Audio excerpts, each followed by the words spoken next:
Hola, soy Jorge Hernández, soy guía local de esta ciudad, Tallinn, Estonia. Estamos de viaje con Diversity Travel en la capital de Estonia, en los países bálticos, y te voy a contar por qué esta ciudad es lo que es. El edificio más importante es obviamente el ayuntamiento, edificio construido en 1404, pero también pues todo el conjunto de casas que, aunque tiene un aspecto renovado, pues data básicamente de los siglos XIV y XV. Entre ellos destaca la farmacia municipal, que su primera mención es de 1422, con ello la farmacia activa más antigua de Europa en estos momentos.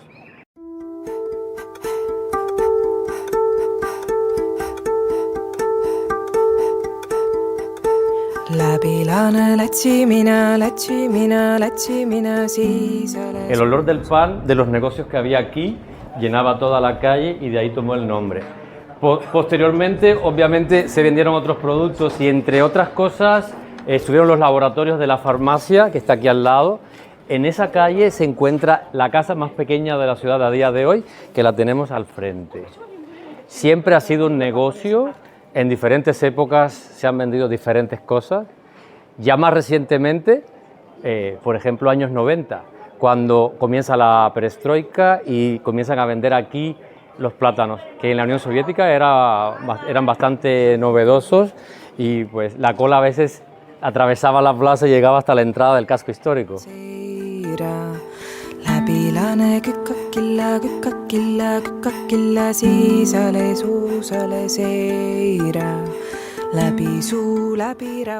La iglesia del Espíritu Santo es una iglesia súper atípica aquí en Tallinn, porque es la única que tiene 2 naves solamente, y que compartían tanto los concejales, o sea, la gente que dirigía en la ciudad, los gobernantes de la ciudad, que eran comerciantes muy ricos, como la gente pobre, que eran acogidas y eran atendidas en un hospicio que estaba aquí al lado. Entonces, es una simbiosis bastante interesante. Con el tiempo se dotó de un interior muy rico, elegante, entre otras cosas, un altar confeccionado por Bert Notke, que es un importante ebanista de Lübeck, el autor también de la danza macabra que tenemos en la iglesia de San Nicolás, ¿no? Y que representa justamente el nombre de la iglesia, que es el descenso del Espíritu Santo. Es interesante también porque esta fue la primera congregación estonia que tuvo la ciudad, y fue por donde surgió el idioma estonio escrito. Justamente los pastores de la iglesia tradujeron el primer libro al idioma estonio, el Catecismo Luterano, publicado en 1535. Justamente aquí surgió el idioma estonio escrito.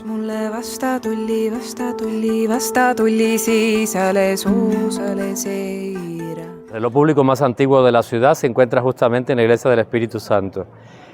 Se supone que fue confeccionado en el taller de Christian Ackermann, fue encargado por el ayuntamiento, y este Christian Ackermann es un súper personaje en la historia de Tallinn, el primer freelancer, el primer artista no agremiado, además muy importante porque estuvo en el sitio correcto, en el momento correcto, el barroco. La vía más antigua de Tallinn se llama El Goloso y funciona desde 1864, una institución en esta ciudad famosa además por los mazapanes tradicionales. Interior del siglo XIX, sillas vienesas, losas originales, el techo también original, un negocio que se ganó a los clientes con la venta de figuritas de marzapán coloridas y que avivaban la imaginación de la gente. Hay una exposición de los mazapanes tradicionales y vamos a ir a verla.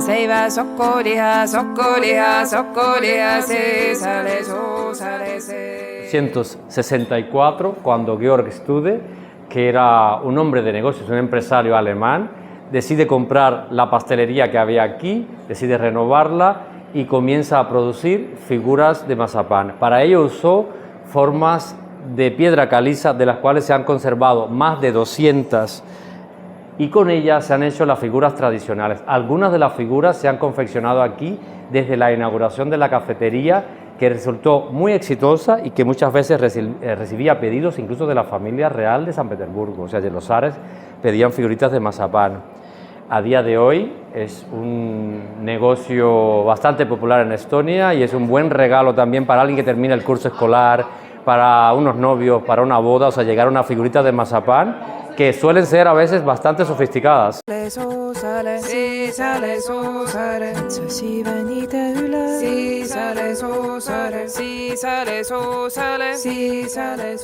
La principal distracción en la Edad Media era sentarse en un banco a la entrada de la casa y vender los productos, relacionarse con la gente, si había alguna ejecución, pues disfrutarla también. Detrás nos queda el ayuntamiento, el edificio donde radicaba el poder. Justamente el 15 de mayo de 1248, el rey de Dinamarca concedió derechos de ciudad a Tallinn y desde entonces el centro de la plaza es también el centro político de la misma. Es el día del cumpleaños de la ciudad. Otro atractivo que tiene la ciudad es la cantidad de restaurantes de alta gama que ofrecen una gastronomía muy variada. Un buen ejemplo lo tenemos en el restaurante Tchaikovsky, que está adscrito al Hotel Telégrafo, uno de los más elegantes de la ciudad, donde tenemos este tipo de patio interior, donde vemos todos los componentes del verano estonio, flores, terrazas, el tiempo al aire libre, que se hace muy importante en esta época del año cuando hay más luz y la gente trata de disfrutar afuera de los meses de verano. Como la construcción de las calles básicamente estaba regulada por el ayuntamiento, las casas eran básicamente bastante estrechas pero profundas. Eso permitía que tuviesen patios interiores. Esos patios interiores con el tiempo pues se han hecho de una vida propia y son sitios donde hay una atmósfera especial, donde si pasamos por la calle y no entramos nos perdemos una gran parte del encanto que tiene la ciudad, que es justamente esos patios tranquilos, llenos de vegetación, de flores, de talleres artesanales, de cafeterías, que justamente te permite entrar y penetrar y sentir el verdadero sabor del casco histórico.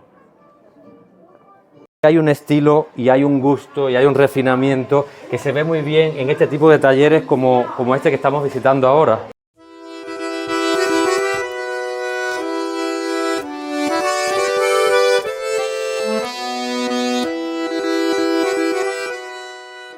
Hay un estilo nórdico, minimalista, pero también muy imaginativo y un colorido especial también, muy especial de esta zona, que se entiende cuando uno visita este país en invierno. Quizás ahora en verano lo vemos todo muy verde, pero estos colores pastel son los que predominan en el invierno estonio.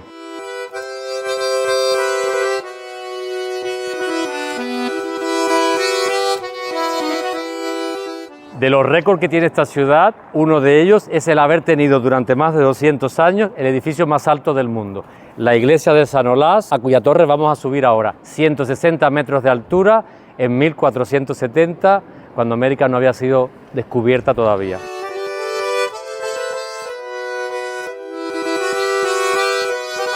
La recompensa la vamos a tener al final, como todos en la vida. Detallazo, banquito por si te cansas a medio camino. Pero creo que llevamos todavía solo 100 escalones, nos falta la tercera parte.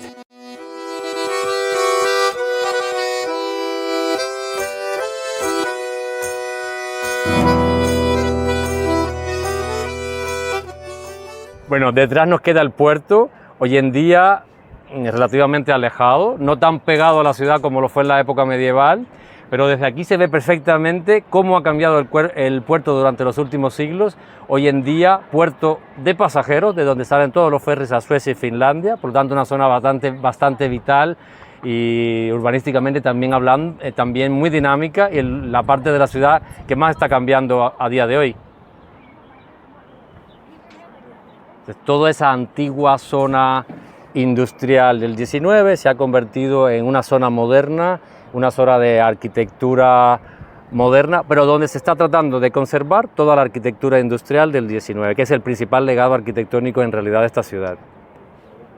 Al lado de la ciudad, la parte moderna, con los rascacielos de los últimos años, y no tan modernos, porque hay, por ejemplo, el Hotel Viru, se construye en plena época soviética, año 1972, para recibir a los primeros turistas finlandeses que comenzaban tímidamente entonces a visitar la Unión Soviética.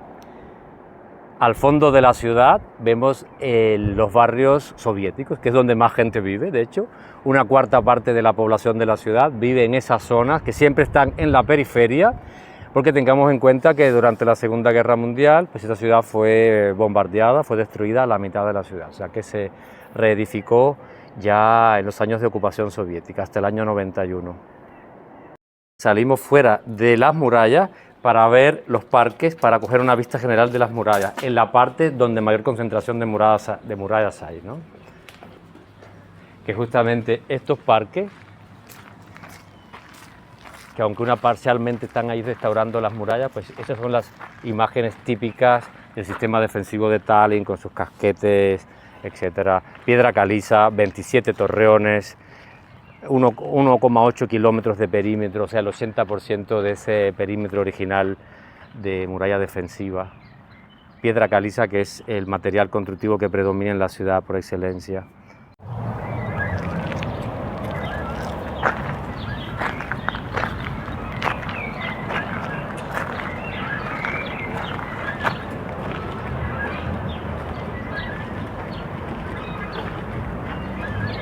Estamos viendo las murallas por el otro lado, por detrás, del lado de la ciudad. Los guardianes, los soldados podían moverse, desplazarse a través de los caminos de ronda, que son estas pasarelas que por detrás de las murallas conectaban las diferentes torres. Torres que datan de diferentes periodos, tienen diferente forma, las hay desde finales del siglo XIII hasta mediados del siglo XVI, por lo tanto podríamos ver la historia de las técnicas de defensa a través de las torres del sistema defensivo. Obviamente un arco que no debería estar aquí, es una adición ya del siglo XIX, neogótico, cuando la ciudad pues intentó convivir con el sistema defensivo y conservarlo, mientras que algunas torres se convirtieron en viviendas, en casas, pues a otras se les dio este aspecto muy decimonónico, muy neogótico, con una entrada para los transeúntes y otra para los carruajes, a los coches, etcétera.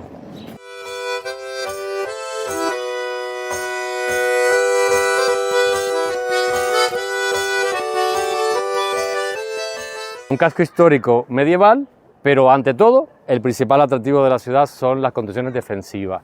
Esa muralla que ha sobrevivido el tiempo, las guerras y la urbanización, el crecimiento demográfico de la ciudad, pues un buen impulso lo recibió en 1980 con los Juegos Olímpicos.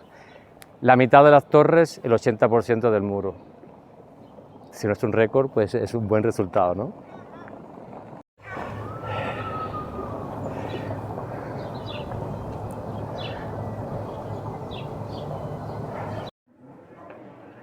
Que aunque se asocia a Tallinn más bien con la ciudad hanseática, la ciudad comercial, en realidad este casco histórico está formado por dos ciudades que estuvieron separadas, de hecho por esta muralla que vemos a la izquierda, hasta fines del siglo XIX, y con puertas de entrada como esta que estamos atravesando ahora, que básicamente de noche se cerraban. O sea, dos ciudades rivales además, abajo la ciudad hanseática, pero arriba un núcleo feudal con una arquitectura muy diferente, que son los palacetes de las familias aristocráticas alemanas, ¿no?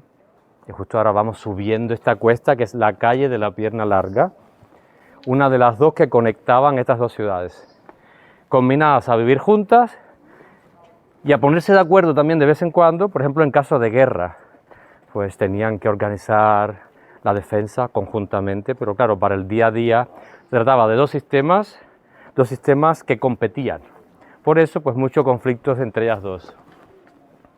Así que subiendo a la colina de Toompea.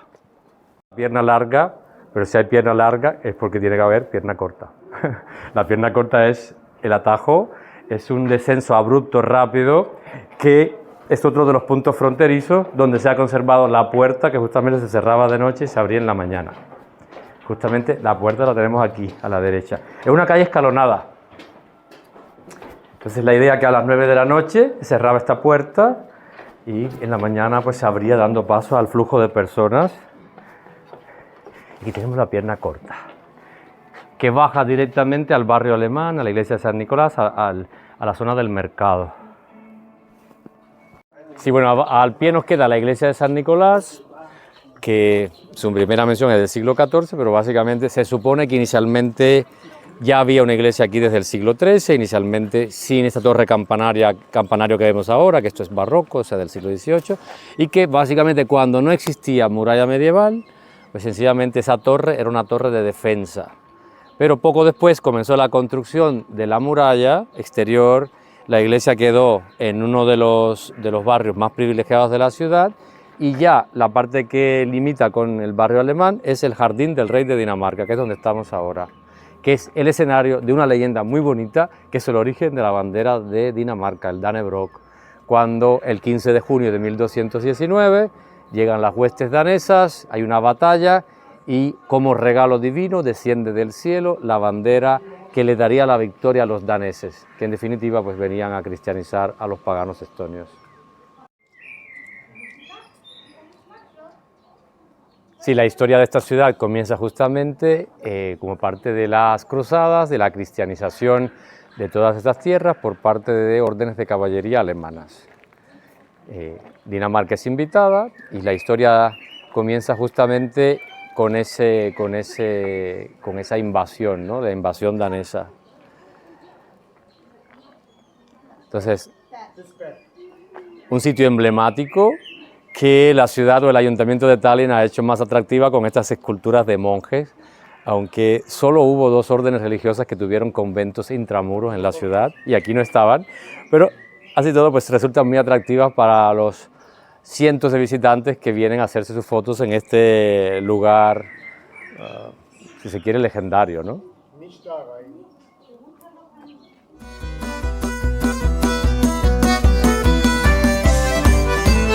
Bueno, estamos ya al final de este recorrido y justamente en un sitio muy emblemático que es justo el que le da nombre a la ciudad. Tallinn es la forma abreviada de Tani Linnus, en estonio castillo danés. El castillo construido en la etapa danesa, siglo XIII, donde ha radicado el poder desde esa época. La torre principal, el asta oficial de banderas del país, pues fue el lugar donde comenzó también en el año 89 la cadena báltica, esa cadena humana que exigió la restauración de la independencia. Espero que les haya gustado el recorrido, espero verlos también aquí de vuelta. Saludar es muy fácil en estonio, es tere. Despedirse es un poco más complicado, pero igual es posible. Y no me voy a despedir con un hasta luego, sino con un hasta la vista. Nägemiseni.